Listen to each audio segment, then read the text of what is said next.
Aujourd'hui, j'ai vraiment le grand plaisir d'accueillir Sarah. Merci d'avoir accepté l'invitation et puis d'avoir plongé tout de suite dans ce projet Être femme. C'est notre troisième live. Oui, c'est bien ça, le troisième live.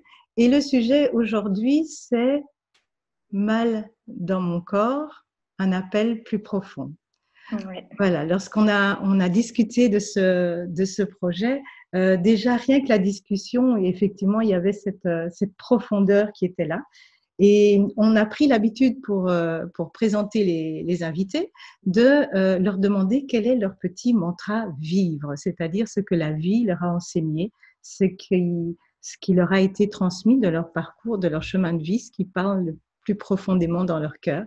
Et pour présenter Sarah, eh bien, son petit mantra, c'est « J'apprends à m'aimer, je m'écoute, je me respecte et je m'honore et je me retrouve et je retrouve du plaisir. » Okay. Retrouver du plaisir. Ouais. Donc, j'imagine que si tu le retrouves, c'est que ça n'a pas toujours été là. Ça n'a pas toujours été là, non. Effectivement. Et je pense que quand on est enfant, c'est naturel, en fait. On fait tout instinctivement, en fait. On est vraiment dans cette joie, dans le plaisir de la vie. On découvre avec innocence, avec plaisir, évidemment, tout. Et puis, en grandissant et surtout à l'adolescence, ça devient plus difficile. Ça a été vraiment le cas pour moi, quoi. Donc, c'est pour ça que c'est mal dans mon corps, en fait. C'est que il y a une période, en fait, où il y a eu vraiment une sorte de descente pour moi. Je dirais pas aux enfers, mais ça a été vraiment très difficile parce que je me suis très vite retrouvée confrontée à cette enveloppe qui me convenait pas, en fait. Et j'étais souvent dans la comparaison et ça a été... j'ai l'impression d'avoir toujours eu des complexes, en fait. Ça a été mon nez, ma mâchoire, et puis très vite mon corps qui commençait à grossir, à prendre des formes. Et c'est quelque chose qui est difficile à vivre parce qu'on est vraiment dans la comparaison et surtout à l'adolescence. Donc, j'ai vraiment...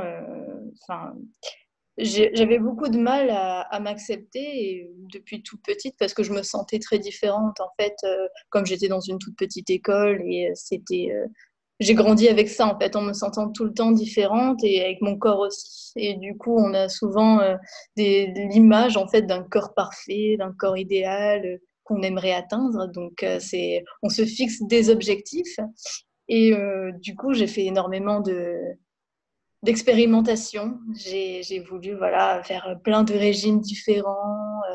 J'ai voulu... à l'adolescence, donc. Voilà, à l'adolescence. Ça a commencé vers 18 ans, en fait. C'était 17-18 ans. J'avais commencé à prendre la pilule, donc j'avais commencé à grossir. C'est aussi des problèmes en tant que femme. On est obligé de prendre la pilule parce que on a des problèmes de peau, parce qu'il faut se protéger, etc. Et du coup, on se retrouve confronté à un corps qui nous plaît plus. Et c'est... Mais dis-moi, quand tu parles de cette difficulté à s'accepter, ça venait c'est principalement de toi, ça venait de l'intérieur, ou bien tu avais de l'extérieur un retour où tu avais l'impression que l'extérieur ne t'acceptait pas? D'où venait cette sensation de cette difficulté à s'accepter? C'était finalement toi-même qui n'acceptais pas ton corps, ou bien de l'extérieur, tu avais l'impression qu'il y avait quelque chose qui créait du rejet? Oui, je crois que ça venait principalement à la base de l'extérieur où j'avais l'impression d'être laissée de côté souvent, en fait, d'être un peu rejetée. Et, enfin, rejetée, c'est peut-être un peu fort, mais d'être mise de côté parce que j'étais très timide. Si je pouvais m'effacer et me fondre dans les murs, je l'aurais fait avec grand plaisir. Et c'est vrai que j'avais beaucoup de mal à m'exprimer, donc forcément, j'avais pas envie de mettre en avant mon corps, mais j'avais plutôt envie de le faire disparaître, donc de plus en plus maigrir et ouais, de m'effacer en fait, hein. Oui. Donc ça a été un petit peu tout ce parcours vers ça. Et donc, en fait, ce qui va se traduire par une timidité et un retrait, finalement, est-ce que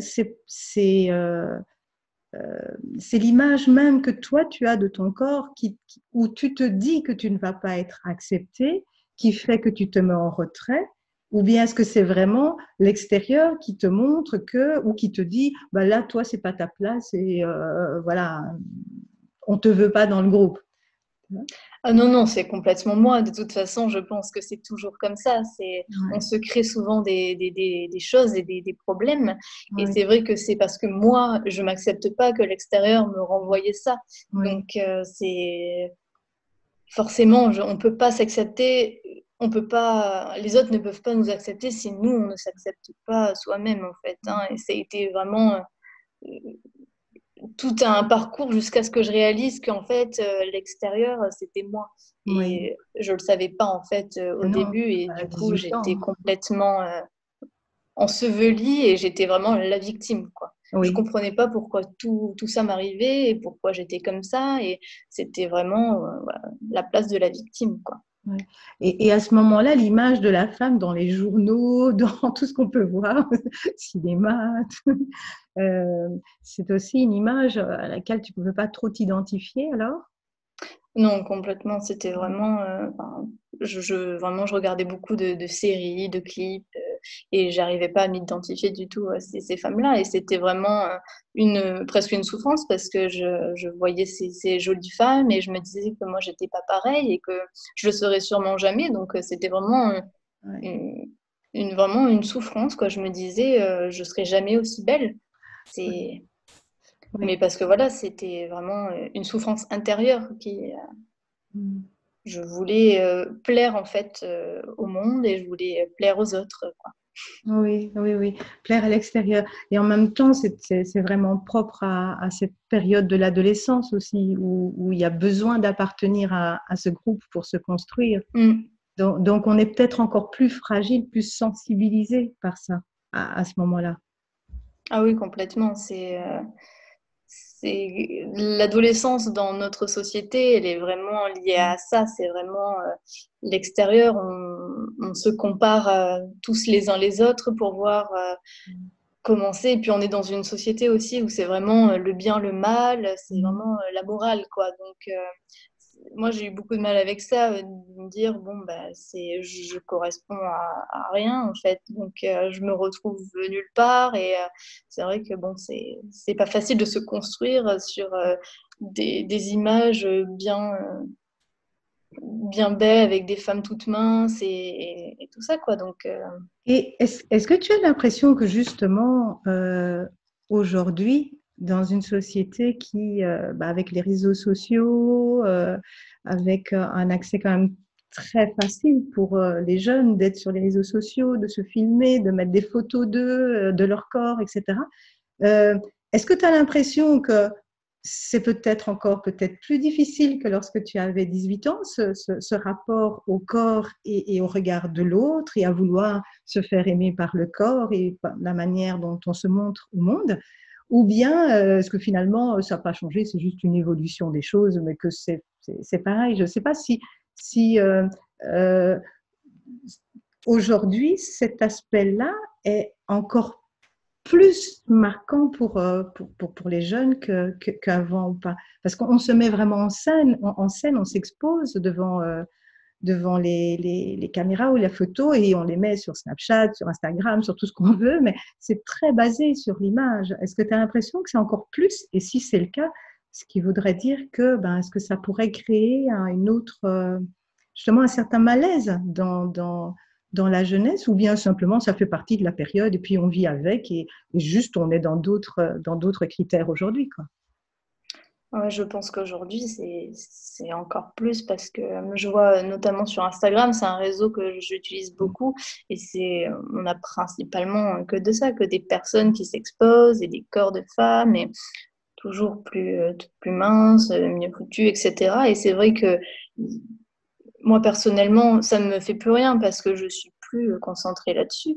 Mais j'imagine que pour des personnes qui sont un peu, qui commencent à complexer ou qui ont même pas de complexe et qui voient toute la journée défiler des images comme Mm. ça, enfin, ça doit être super culpabilisant de se dire, waouh, pourquoi moi je suis pas comme ça, quoi. C'est donc, ouais, non, c'est les réseaux sociaux, et aujourd'hui, la société dans laquelle on vit, c'est encore plus difficile, hein. Mais c'est vrai que je pense qu'il faut vraiment faire un travail sur soi et sur son corps pour pouvoir dépasser ça, parce que sinon, on trouvera de toute façon toujours des complexes. Il y aura toujours des personnes qui seront mieux que nous, qui seront plus jolies, moins beaux. Il y aura toujours de tout. Donc c'est pour ça qu'il faut vraiment se recentrer sur soi et revenir à soi, quoi. C'est super important, je pense. Et justement, alors, ce travail sur soi, parce que là, bon, bah, tu as 18 ans, tu es dans cette souffrance, voilà, qui est quand même très, très forte et intense. Euh, pour passer de ça à la jeune femme rayonnante que tu es aujourd'hui, c'est évident qu'il y a eu une transformation, qu'il y a eu. Ça a été quoi le processus? Ça a été quoi le chemin pour dire qu'aujourd'hui, ben, c'est ça, quoi, je me respecte, je m'honore et j'ai retrouvé du plaisir. Tu pourrais nous partager un peu, ça peut être quoi le processus? Alors, du coup, c'était vraiment au début, voilà, beaucoup de complexes et ça a été vraiment, comme j'ai dit, un peu une descente aux enfers parce que je pense il faut voir aussi un peu la noirceur, un petit peu la crasse pour voir que, en fait, il y a au-delà. Des fois, on a besoin de toucher un fond pour voir l'autre bout, quoi. Oui. Et moi, ça a été vraiment l'exploration de la noirceur un petit peu. Donc, ça a été beaucoup de renfermement sur moi-même. Euh, j'étais pas beaucoup avec d'autres personnes, j'étais souvent avec moi-même. Je me suis privée de ça. Ça a été beaucoup de restrictions, que ce soit au niveau social, Mhm. alimentaire, énormément de sport. Donc, j'étais dans la privation, dans évidemment le non-plaisir, hein. C'était donc de plus en plus, enfin justement de plus en plus de restrictions, de plus en plus presque de violence envers mon corps. Il fallait pas que je sorte, il fallait pas que je mange telle chose, il fallait pas que je sorte parce qu'il fallait le lendemain que je sois en forme pour faire du sport. Donc c'était vraiment, toute ma vie était tournée autour de ça, quoi. Oui. Il fallait que je fasse 2 heures de sport et il fallait vraiment que toute mon alimentation soit millimétrée. Et du coup, j'étais crevée. J'avais plus d'énergie dans mon corps parce que forcément, quand on fait des choses aussi extrêmes, on n'a plus Mhm. d'énergie, quoi. Ouais. Et il y a beaucoup de femmes qui se retrouvent aussi dans ce cas-là parce qu'avec les régimes à répétition, on n'apporte plus d'énergie à son corps. Donc, il y a un moment où c'est plus possible. Et je me suis vraiment renfermée de plus en plus. Donc, j'ai expérimenté un petit peu la dépression, quoi. Ça a été très difficile, quoi. J'étais dans un tout petit appartement à Montpellier. Je faisais que du sport et mangeais très très peu le plus léger possible. Et voilà, c'était vraiment une période de mal-être, quoi. Ouais. Ça a Donc, été c'était un ça. contrôle maximum de ton corps et Ouais. voilà, qui a poussé à un tel extrême qu'à un moment donné, la porte de sortie pour tout le système, ça a été une dépression. Voilà, C'est ça? c'était ça. C'était vraiment d'aller au bout, de voir Oui. qu'est-ce que c'était cet extrême. Et du coup, ça m'a permis à ce moment-là d'exploser vers un autre extrême. Oui. On est là et puis on fait effet balancier, Hop ça là. fait tout. Mais pour sortir de là, parfois, il faut une explosion comme ça Voilà. Des ça fois, j'ai t'envoie l'impression de qu'on a l'autre côté. vraiment besoin d'explorer un petit peu Ouais. ce côté-là pour vraiment savoir et pour vraiment apprécier en fait. Mm. Euh, Et après, on peut plus ne plus aimer son corps, quoi. Dès qu'on a expérimenté ça, on s'est dit quelle chance j'ai d'avoir un corps, quoi. Oui, oui, oui, tout Donc, à fait, tout à fait. c'était vraiment ça, Et quoi. alors, l'explosion, ça s'est passé comment? Alors, l'explosion, ça a été au Gabon. Ça a été avec l'initiation. Mes parents, en fait, mon père était en contact avec des sœurs au Gabon, donc, que tu connais bien, avec Oui, Étincelle. bonjour mère, bonjour Étincelle, si vous êtes là. Ah oui, je vous fais des gros bisous si vous Ah regardez. oui, oui, oui, oui. Vraiment, Femme ça a été extraordinaire, une à la expérience source même. incroyable. Oui, Ah ouais. oui. Et ouais, du coup, ça a été un voyage en famille au Gabon. On a eu l'occasion de faire cette initiation au Gabon. Alors, je ne savais pas du tout ce que c'était. J'étais dans l'ignorance totale. Je me suis dit, pourquoi pas. De toute façon, j'étais déjà très mal, donc je me suis dit que Ça peut pas être pire. je pouvais aller. Voilà, c'est ça, ça pouvait pas être pire. Donc, j'ai fait confiance à mes parents et je suis partie avec eux. Et là, Et tu on étais a bien fait. entourée, tu avais toute ta famille avec toi. Ah ouais, ouais, Ah, quelle j'étais belle bien idée. entourée, hein. Ah C'était, de toute ouais, façon, je fais confiance à mes parents et mon père qui a tout organisé. Enfin, je ne les remercierai jamais assez d'avoir ouais.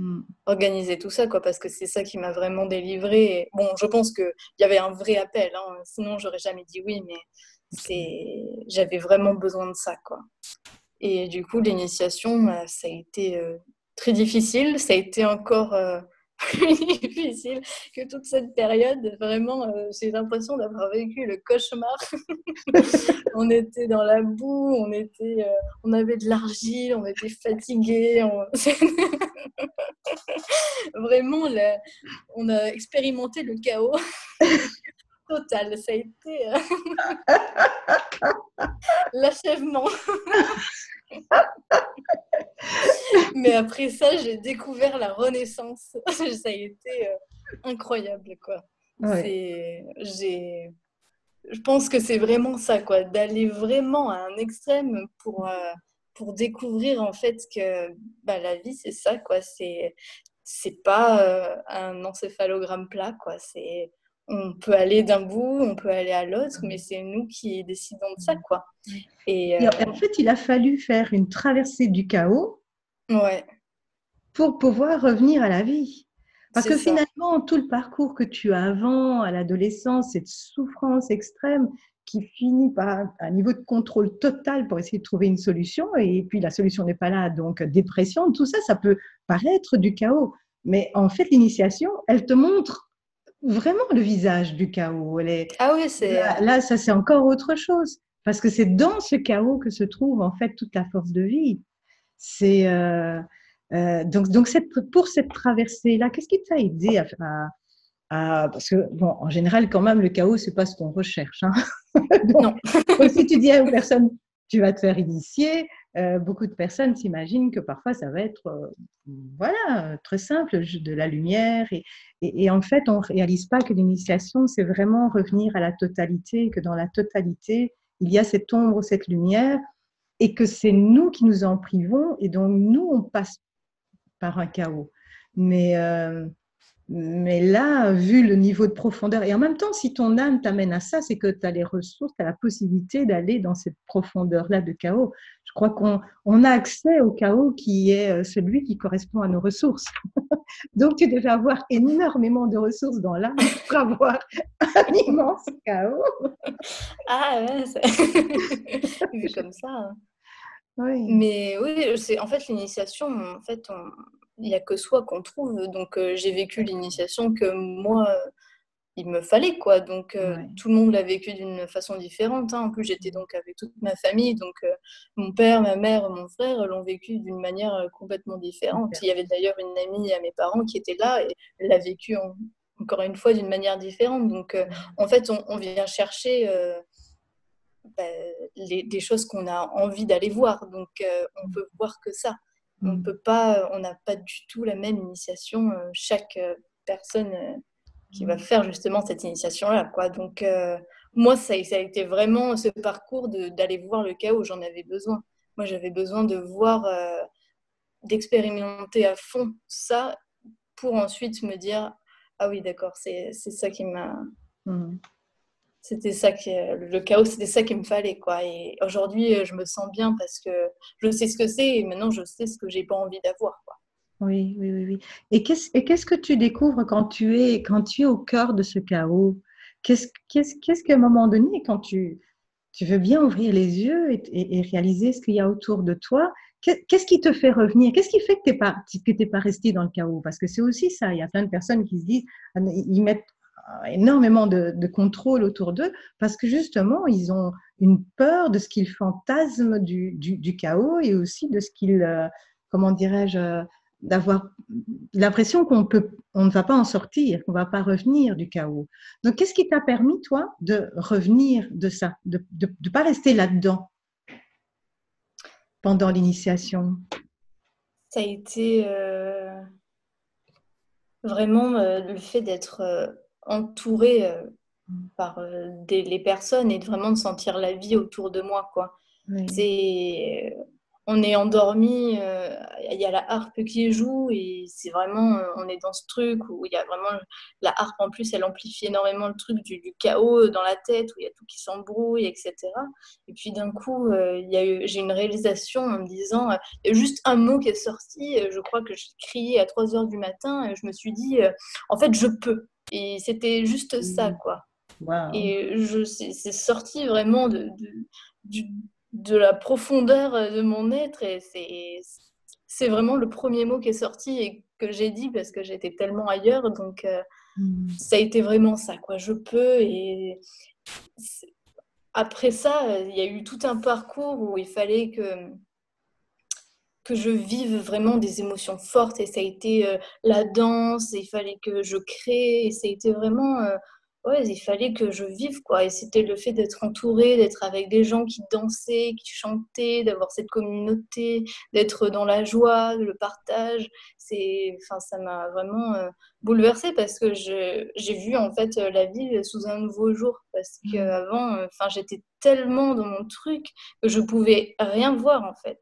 Quand on est bloqué, en fait, même si 1000 personnes te disent que c'est mal, enfin, ou que c'est pas bien, que c'est ça, tu te renfermes, tu le vois pas parce que toi, tu es dans ton truc. C'est et là, j'ai l'impression d'avoir ouvert les portes, d'autres portes, quoi, et qu'il y a vraiment quelque chose d'autre qui s'est exprimé que mon mental, qui était très fort, en fait. Donc, il y avait une importance, si j'ai bien compris, hein, tu me corriges, il y avait l'importance que cette initiation se déroule avec une communauté autour, une communauté qui soit extrêmement connectée au vivant, à la source même du vivant, Mm. avec ses danses, avec ses chants, avec cette musique, vraiment comme si c'était un concentré de vie. Ouais. C'est pratiquement ça, si j'ai bien compris. Ah ouais, non, mais c'était vraiment ça, quoi, de voir à quel point ils étaient dans la vie. Et puis, il y a quelque chose qui m'a marqué, c'est que les enfants, en fait, ils dansaient. Ils dansaient et ils n'avaient pas honte, quoi. Moi, enfin, je paraissais ridicule à côté parce qu'on ne m'avait pas appris à me servir de mon corps. À l'école, voilà, j'avais les fesses sur une chaise et je faisais rien d'autre. Là-bas, enfin, c'est les enfants, ils ont appris, ils bougent avec leur corps, ils ont appris à remercier la nature. Et tout ça, ça m'a marqué parce que je me suis dit, la vie, c'est juste un point de vue et c'est vraiment nous, les créateurs, quoi. Et c'est Si, les créateurs, oui. Ouais. ouais, voilà, C'est magnifique ce message voilà, ce cri qui vient de ton être, mais en fait, je peux, et où tu réalises que cet être, c'est le créateur, c'est toi, quoi. C'est toi qui es créatrice de tout ça. Ouais. ah, complètement, quoi. Et juste après l'initiation, c'est vraiment, il y avait un mot, je pense que mes parents et mon frère peuvent en être témoins, que je disais tout le temps. Je disais, il faut que je crée, il faut que je crée, Waouh. il faut que je crée. Et c'était vraiment ça, en fait, j'ai l'impression que c'était tellement bloqué dans Mm. ce mental qui était comme dans une boîte métallique qui laissait aucune expression, justement, aucune créativité. Et la créativité, c'est la vie, quoi. Mm. C'est comme on est des créateurs, on peut créer. Et Oui, c'est vraiment ça, l'expression de la vie, quoi. oui. Donc, Finalement, c'est peut-être notre être, toute notre essence, finalement, c'est vraiment ça. Nous sommes la création et la créature. Nous sommes là pour créer, quoi. ouais, ouais, c'est ça, complètement. On est, ça peut paraître tout bête dit comme ça, mais quand on n'en a pas conscience profondément, c'est, on s'en rend pas compte, quoi. Non, on ne s'en rend pas compte du tout. C'est vraiment quand on sort de là et de ces illusions euh, qu'on réalise qu'en fait, on n'était pas du tout là-dedans. On n'était pas du tout ni dans la vie, ni dans notre être, ni dans la création. C'était beaucoup plus une mise en place de l'ego et de nos protections, de nos résistances, mais pas la vie, quoi. Ah oui, oui, c'est ça, complètement. Après, je pense qu'il y a des gens qui n'ont pas besoin d'aller voir le chaos, mais moi, j'en avais besoin. Et c'est ça qui m'a amené à me rendre compte de mon pouvoir de créateur, en fait. Ouais. Et comment tu as mis ça en place après, justement, ton pouvoir créateur, lorsque tu rentres? Parce que, bah, je veux dire, c'est tellement intense, là, on est tellement accompagnés, il y a tout ce qui, enfin, voilà, c'est vraiment les traditions des peuples premiers qui savent comment mener ça, une initiation qui soit vraiment celle pour rencontrer l'être. Mais après, lorsqu'on quitte cet endroit où tout a été mis en place pour soutenir, on rentre avec ce diamant, mais dans un autre contexte. Comment tu as évolué après avec ça, avec ce pouvoir créateur? Là, à partir de ce moment-là, tu sais que tu l'as, tu sais qu'il y a un être à l'intérieur qui te dit mais je peux. Et puis, et de ça, qu'est-ce qui s'est passé après? Ça a été quoi ton chemin de nouveau pour arriver à celle que tu es aujourd'hui? Après, ça a été vraiment hyper fluide en fait. J'ai toujours eu envie d'aller en Asie et du coup, je me suis dit bah, pourquoi pas, j'y vais quoi. J'ai travaillé, j'ai trouvé un travail hyper rapidement dans un endroit que j'ai adoré et qui est génial. C'est une distillerie d'huile essentielle. Donc, ça a été un premier pas vers ce que j'ai toujours voulu faire. Donc, c'était herboriste et naturopathe. J'ai du coup voyagé pendant 6 mois toute seule. Ça me faisait absolument pas peur en fait parce que j'étais vraiment confiante et ouais, j'avais confiance en la vie.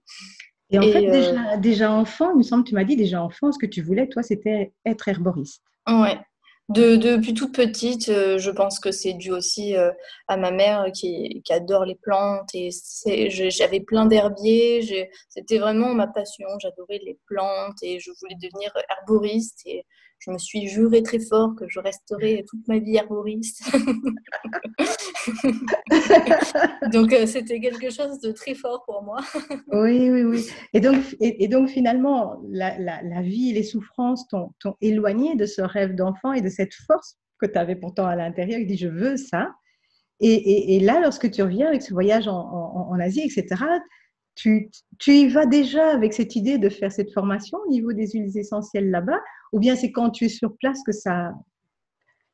tu, que quelque chose se présente à toi? Tu y allais dans ce but-là? En fait, j'étais persuadée qu'un jour, je ferais une formation ou en herboristerie ou en naturopathie, mais vraiment, j'avais confiance. Je me suis dit que ça tomberait le jour où ça devait tomber. Donc, j'ai fait mon voyage, j'ai retravaillé, et puis en fait, bah, j'ai commencé à chercher pour la formation. J'ai trouvé une formation, et comme c'était une école qui était très chère, je me suis dit, bon, il va falloir que je trouve un moyen. Et puis, j'ai trouvé un financement hyper facilement grâce à mes employeurs là-bas. Et du coup, j'ai fait cette formation de naturopathie du coup l'année dernière. Donc c'est tout frais encore et ça a été vraiment la suite logique quoi. Mais voilà, c'est vraiment la naturopathie tout ce que j'ai voulu faire quoi. Donc c'est vraiment hyper étrange parce que j'ai l'impression que c'est presque une renaissance maintenant parce que je la voulais tellement fort cette formation et aujourd'hui, enfin, je me dis ouais, c'est génial parce que j'adhère Tu sais totalement. quoi, moi, quand je te vois, je vois pas presque une renaissance, je vois une renaissance. Je te regarde, là, je suis comme ça, et je dis, ah, mais non, non, c'est pas presque, c'est. Ah, non, Ah ouais, non, ça a été ouais, la dernière pièce quoi, d'un puzzle. Quoi. Puis en naturopathie, vraiment, ce qu'on apprend, c'est toujours d'aller chercher la cause de la cause et de la cause. Quoi. Donc, moi, c'est ça que je voulais, quoi. Vraiment, j'avais cette envie déjà d'aider les gens et d'aider les gens à aller chercher au plus profond d'eux-mêmes, comme moi, ce que j'ai expérimenté à travers l'initiation, c'est vraiment ça, en fait, que j'ai envie de transmettre et de chercher avec les gens, quoi. Oui, oui. C'est un travail d'investigation, en fait, la naturopathie. On va vraiment chercher au cœur. On va pas regarder juste en surface. Ça m'intéresse pas, en fait, de donner juste des compléments alimentaires, mais j'ai envie vraiment d'aider les personnes et de voir vraiment sur les 3 plans. C'est le plan physique, le plan mental et le plan de l'âme aussi. Et il faut travailler en harmonie parce que sinon, ça marchera jamais. Il y aura toujours une pièce manquante. Et comme moi, je me sentais mal pour mon corps, c'est qu'en fait, au niveau de l'âme, ça n'allait pas, quoi. Il y avait un plan qui n'était pas aligné, quoi. Donc, il faut toujours veiller à ça, en fait, à cet alignement et voir dans tous les différents plans et de voir à tous les niveaux, en fait, comment ça va. Et c'est vraiment sur ça qu'on travaille en naturopathie, quoi. Et moi, c'est cette partie-là qui m'intéresse, en fait. C'est la partie un peu plus holistique Oui, de la naturopathie. oui. Et est-ce que quelque part, parce qu'avec la naturopathie, on se retrouve avec les plantes, avec la sagesse des plantes, hein. Euh, et, et là, quand je t'entends, lorsque tu dis ces 3 niveaux, aller chercher la cause de la cause de la cause, euh, ben voilà, j'entends ce que tu expliquais au début par rapport au corps, donc le physique, le fait alors du coup de faire des régimes, du sport, voilà. Euh, J'entends quand tu parlais de cet endroit de de pas aimer ton corps, de te vivre timide et rejeté, toujours à part. Donc j'entends le côté psychologique. Et puis j'entends tout la guérison de l'âme avec l'initiation, l'être qui apparaît. Et donc, voilà, pendant que tu parles, voilà, j'entends, je me dis, mais en fait, voilà, il y a eu ces 3 étapes. Et finalement, enfant, là où tu voulais toujours être herboriste, aujourd'hui, en fait, ça se met au monde par le fait d'être naturopathe.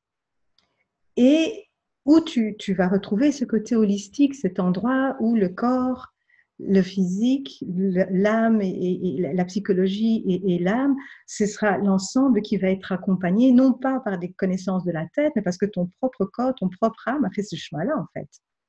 Complètement, oui. Ouais. Et c'est vrai que pendant ma formation de naturopathie, j'ai senti comme un petit vide à ce niveau-là en me disant, bon voilà, c'est vrai que les compléments alimentaires, ça peut être bien, mais je pense que c'est vraiment voilà, au niveau du cœur, quoi. Il y a un moment où c'est à l'intérieur, quoi. Et Ouais. faut aller chercher ça. Et c'est vrai qu'il y a plein de choses qui peuvent aider. Je suis sûre d'ailleurs que les plantes peuvent aider merveilleusement bien parce qu'elles parlent à l'âme aussi, les plantes, quoi. Elles sont Oui. Ouais. Dans comme beaucoup toutes. d'éducation, on parle des plantes mères. Donc, elles ont un amour infini, en fait. Et c'est cet amour-là qui vient comme vraiment cet aspect. Enfin, voilà, aujourd'hui, on va peut-être pas trop parler de cet aspect-là, mais cet aspect il y a un amour incroyable, quoi, qui nous permet de découvrir cet être. Ouais. Ça Ah peut- oui, complètement. C'est fabuleux, les plantes, hein. Et c'est vrai que moi, je préfère 1000 fois me rapprocher justement des plantes. Et c'est vrai que c'est pour ça que j'ai toujours voulu être herboriste, quoi. C'est que je pense qu'une plante bien choisie, elle peut vraiment faire des miracles. Et puis après, voilà, encore, c'est un travail aussi sur soi, quoi, d'aller chercher l'endroit où il y a un petit trou et de combler ça. Enfin, ouais, c'est vraiment un travail sur soi, je pense. Et c'est vrai que je m'en rends de plus en plus compte parce que je travaille dans un magasin bio en tant que naturopathe. Et c'est vrai que quand il y a des gens qui viennent me voir et qui me disent bon, tel complément, ça va, j'ai envie de leur dire bon, je pense qu'il y a aussi tellement d'autres aspects à prendre en compte avant de prendre un complément. Ça peut vraiment venir compléter à la fin, mais voilà, il y a tout le mode de vie.